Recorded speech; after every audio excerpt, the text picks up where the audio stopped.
Georgia, 1868. The Civil War had ended 3 years prior, but its echoes still lingered across the South like ghosts that refused to rest. On the outskirts of Baldwin County, where the land stretched flat and cotton bloomed heavy under the sun, stood Whitmore Manor, regal, proud, and untouched by ruin. It was a house of marble floors, wide porches, and towering white columns. But more than anything, it was a house of silence. Grayson Whitmore, the last heir of the Whitmore name, was a man carved from discipline and steel. At 32, he was already a legend, the richest cotton baron in 3 counties, tall, rigid, with eyes the color of a storm about to break. He ran his estate like he ran his emotions, tight-fisted, controlled, and unyielding. To the men who worked his fields, he gave no more than a nod. To those who crossed him in business, his words were few and final.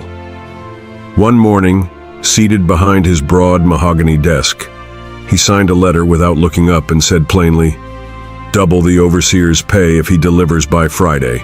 If not, he's gone." The clerk nodded without speaking. No one spoke more than they had to around Grayson Whitmore. That same morning, a modest cart creaked up the gravel path toward the manor. Seated at its edge was Isabella Clark, a young woman of 25, with worn boots, a threadbare dress, and eyes full of quiet fire. She was not a woman raised in finery. She came from a small cottage in harder days, her hands shaped by work, her soul by sacrifice. Her mother had fallen ill during the war, and Isabella had worked since she could walk to keep her alive. Now she looked at the mansion ahead and whispered under her breath, "Mama, I hope I'm doing the right thing." Her voice was barely louder than the wind, but it carried a weight heavier than the satchel beside her. Inside, Miss Adeline, the housekeeper, met her with a gaze that had seen many girls come and go. She adjusted her spectacles and spoke sharply, her tone brisk and dry. "You're here to clean. Nothing more, nothing less. Speak only when spoken to. Stay out of the master's way. He don't take kindly to strangers sniffing about." Isabella nodded silently, her back straight. She didn't flinch as Miss Adeline handed her a pail and a bundle of rags, nor when the grand double doors closed behind her, with the finality of a locked vault. Outside, the wind shifted in the cotton. Inside, Isabella took her first step across the marble floor of a house ruled by silence, wealth, and one man's buried grief. She did not yet know the baron who walked these halls, and he did not yet see the woman who would undo him. Grayson Whitmore was a creature of routine. He rose before dawn, took his coffee alone, and spent most days astride a chestnut stallion, riding the length of his fields, inspecting crops, and issuing orders with curt precision. The fewer words spoken, the better. He preferred being outside, away from the echoing halls of the manor, away from the ghosts he never acknowledged. He was not a man fond of surprises. But that afternoon, the skies betrayed him. Storm clouds thickened like smoke, and thunder cracked across the hills with the sharpness of cannon fire. Rain chased him home, soaking his coat and darkening the path before him. Without ceremony, he swung open the door and stepped inside, trailing rain behind him. The grand hallway greeted him with its usual hush, until he noticed a figure kneeling on the marble floor. There in the center of the hall, her back to him, was a young woman polishing the tile. She moved with careful rhythm, her gloved hands methodical, her focus unwavering. She did not hear the door open, nor the footsteps, but she felt it, the shift in the air, the sudden weight of a presence behind her. And then his voice broke the stillness, low and sharp as a blade. "Who are you?" Startled, she jerked upright, nearly dropping the cloth in her hand. Her voice came soft but steady. I'm Isabella, sir, the new maid." Miss Adeline said, but he cut her off before she could finish. "I don't care what she said." His gaze lingered on her longer than necessary. Eyes narrowed, not in interest, but in calculation. A flicker of something passed through them, quick as lightning, then vanished. He added coldly, "Don't let me find you kneeling in the middle of my hall again."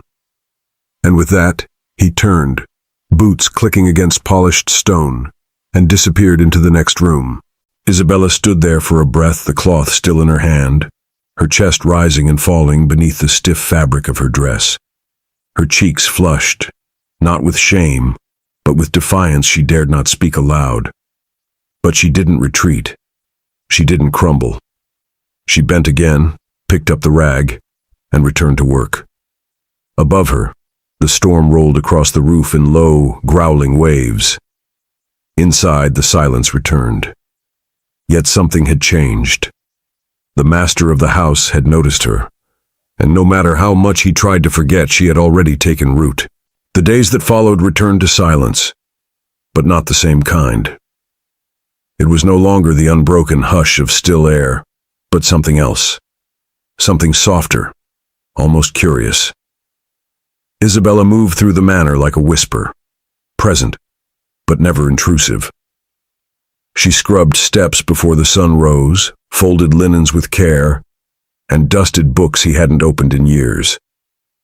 Grayson pretended not to notice, but he did. He noticed when she replaced the wilting flowers in the vase by the stairwell. He noticed when the piano bench, untouched for a decade, sat slightly ajar, as if someone had dared play it. He noticed the faintest scent of lavender soap left behind when she passed by. One morning, Isabella entered the study to dust, a room no one entered without permission. But Miss Adeline had sent her, and she obeyed. Grayson wasn't there. The room held the stillness of long-kept secrets. She moved quietly, her cloth trailing along the shelves and desk. But then she paused. An opened letter lay on the desk, the edges worn, the handwriting neat. One name stood out, repeated in elegant loops across the page. Charlotte. She didn't mean to read it. She looked away almost instantly. But in that brief moment, something unspoken passed between the words and her chest.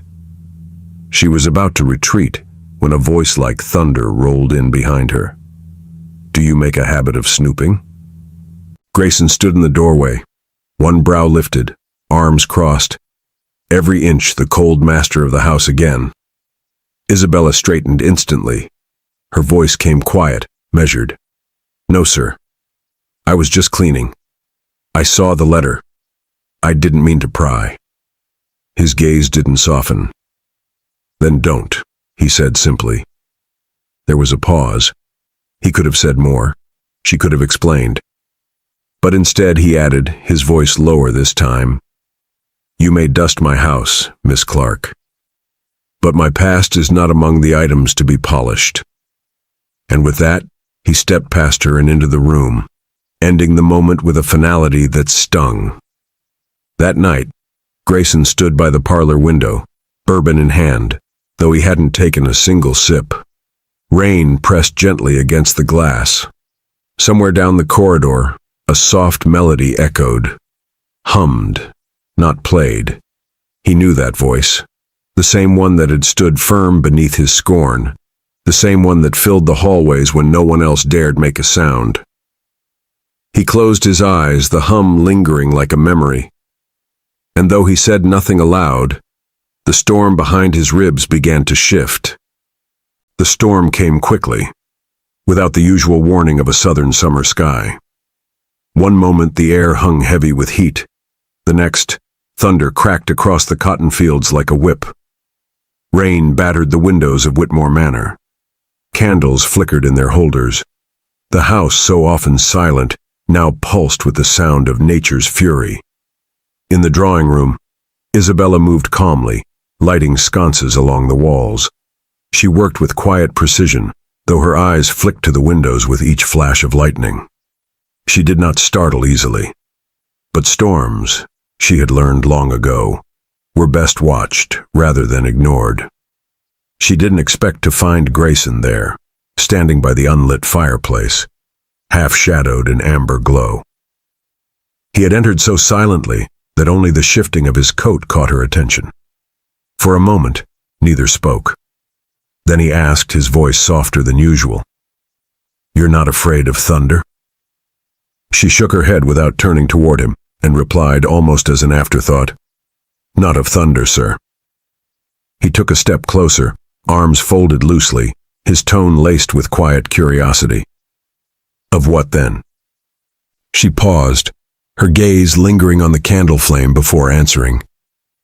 "Of silence. The kind that settles in a house where no one speaks unless they have to."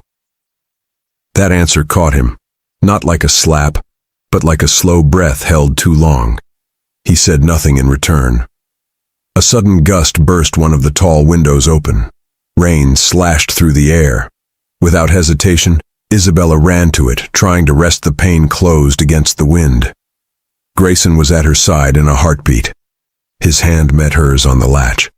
For a moment, they both stood there, pressed close by necessity, eyes locked by accident.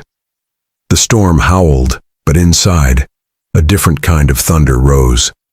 She felt his breath. He saw the raindrops shimmer along her cheek. Neither moved, neither spoke. Not until he blinked hard and pulled back. His voice returned to its usual guarded tone as he murmured, "Go to bed, Miss Clark." And though she hesitated, her voice was clear when she finally replied, "Yes, sir." She stepped away, candle in hand, casting shadows behind her. Grayson remained, hand still gripping the window latch, as though holding on to something slipping beyond his reach. The storm passed, but the air in the manor remained thick, not with rain, but with something less visible, more volatile. Grayson felt it in every hallway. Isabella felt it in every glance. Neither spoke of the moment by the window, but it lingered, like the scent of smoke long after the fire has died. One morning, as Grayson stepped onto the second-floor balcony, coffee in hand, he looked down and saw her. Isabella was in the courtyard, her face turned toward the sun, her laugh, light, effortless, floating up like birdsong. Standing beside her was Thomas, a newly hired field hand, tall and easy in his smile. Thomas handed her a bundle of firewood, said something too quiet to hear, and tipped his hat. She thanked him, still smiling. Grayson watched it all in silence, his hand tightening around the cup until porcelain cracked. Later that day, Isabella passed him in the hall, carrying folded linens. He stopped her with a single, low sentence. "Seems you've taken to socializing during work hours." She blinked, surprised. "Excuse me?" she asked, her voice polite but wary. He stepped closer, his tone cool. "The field hand, Thomas. Is that where your attention lies now?" There was a pause, heavy, sharp. Her chin lifted slightly as she answered, "He brought firewood." I said thank you. That's not socializing, it's decency. Grayson's jaw tensed, his voice rising. "It's familiarity. This is not a village dance, Miss Clark. This is my house." Her voice held steady and clear. "And I work in it. I haven't forgotten my place, Mr. Whitmore. But maybe you've forgotten that kindness doesn't cost a thing." A silence deeper than thunder rolled between them. He stared at her, truly stared. Not in anger, but in some tangled thing he didn't know how to name. Then, without another word, he turned and walked away. Isabella stood there for a moment, linen bundle pressed to her chest, her breath tight. In the kitchen, she folded the cloths with trembling fingers.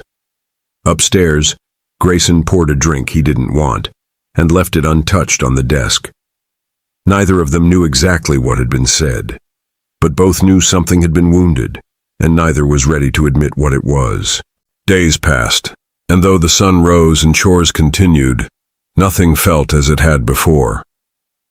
The air between Grayson and Isabella had cooled into something brittle, easy to break, impossible to mend with silence alone.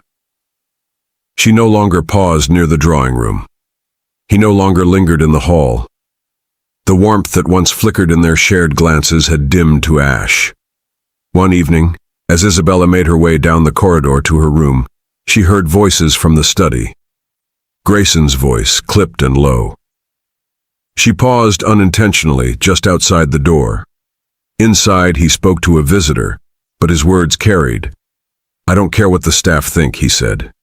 "She's a maid, nothing more." The words hit her like cold wind. She did not flinch, did not cry, but she turned, walked silently back to her room, and began folding her dresses into her canvas bag. Before dawn, she was gone from her bed.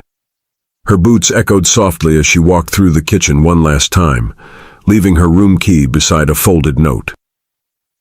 She paused in the grand hall, glancing up at the portrait of the Whitmore family above the stairs, faces stiff, eyes distant, a lineage of proud isolation. She did not belong here, not among ghosts.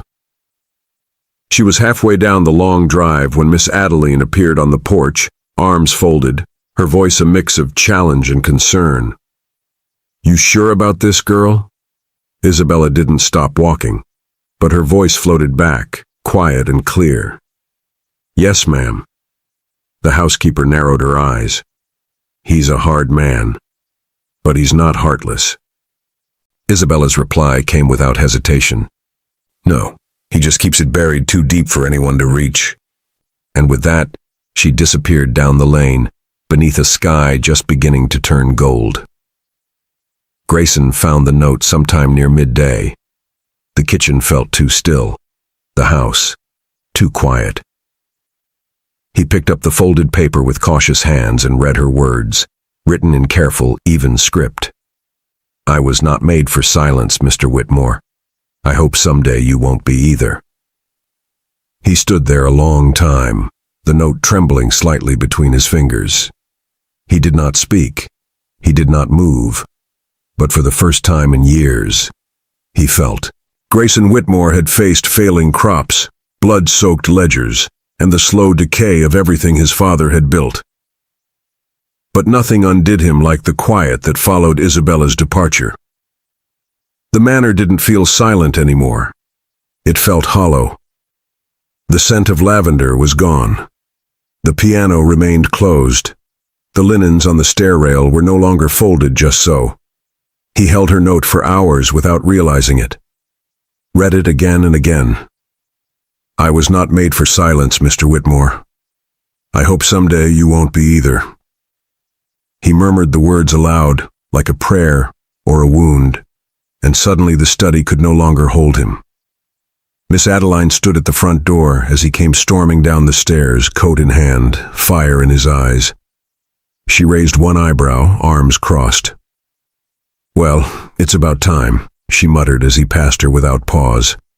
He stopped only once, to ask, breath tight, "Where did she go?" The old woman didn't hesitate.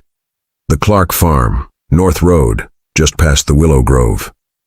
And then he was gone, mounting his horse with the urgency of a man chasing something more important than pride. The ride was long, the road a blur. He passed fields that once belonged to friends now buried, past homes that bore war's scars. But he didn't stop. Not until he reached the edge of a clearing and saw the crooked fence, the weather-worn roof, and the woman he had tried, and failed, not to need. Isabella stood in the garden, sleeves rolled, her hands dirt-streaked from tending seedlings. She looked up, surprise widening her eyes as he dismounted and strode toward her. He didn't offer a speech. He offered the truth. His voice was low, unsteady. "I've been silent too long, about everything. I was taught that feeling made you weak, that letting someone in meant giving something up." She stood still, breathing shallow. He stepped closer, his coat damp with sweat and travel. "But you never asked for anything. You just gave light, laughter, decency, and I didn't know how to hold that." He swallowed hard, then added, "I don't want you back as a maid, Isabella. I want you beside me, in that house, in that life, if you'll still have me." She didn't speak. Not right away. She only stepped forward, reached up with a soil-streaked hand, and placed it softly over his chest. and in the hush of the willow grove she whispered what he'd been waiting to hear. "Then speak more often, Grayson Whitmore. Let your house be filled with something other than silence." And for the first time in years he smiled, small, real, and full of everything he'd never dared to say. Spring unfurled across Baldwin County in slow, golden strokes. The cotton had begun to bloom, shy and white against the green, like hope arriving late, but sure. The trees were full again, and the air smelled of rain and something softer, something new. Whitmore Manor still stood as grand as ever, its columns tall and white against the sky. But inside, the house had changed. The silence was gone. There was music now, sometimes the soft notes of a piano, sometimes just a hum echoing from the kitchen. The hearth burned warm in rooms once kept cold, and Grayson Whitmore no longer passed his days alone. One morning, beneath the willow trees where she had once told him to speak, Grayson stood in a pressed coat, a small velvet box in his hand. Isabella walked toward him through the grass, her hair pinned up, the wind playing gently at her skirt. She paused when she saw what he held. He didn't kneel. That wasn't his way. He simply looked at her and said quietly, "You've changed everything, Isabella." Without asking for anything in return, he opened the box. Inside was a ring, simple, elegant, with a sky-colored stone set in an old band. "It was my mother's," he said, "but it never felt like it belonged to anyone. Until now." She smiled, eyes glinting with something that made his breath catch. "Then put it on me, Mr. Whitmore," she said gently, "before you change your mind." He slid the ring onto her finger, and for a moment, neither moved. Then, with all the careful reverence of a man who had learned not to rush love, Grayson leaned in and kissed her, not with hesitation, not with apology, but with truth. And so, beneath the willow trees that had once heard only wind, two people stood wrapped in each other's silence. This time not cold or empty, but full and whole. The cotton baron was no more. In his place stood a man in love, and beside him, a woman who had taught him how to speak without raising his voice.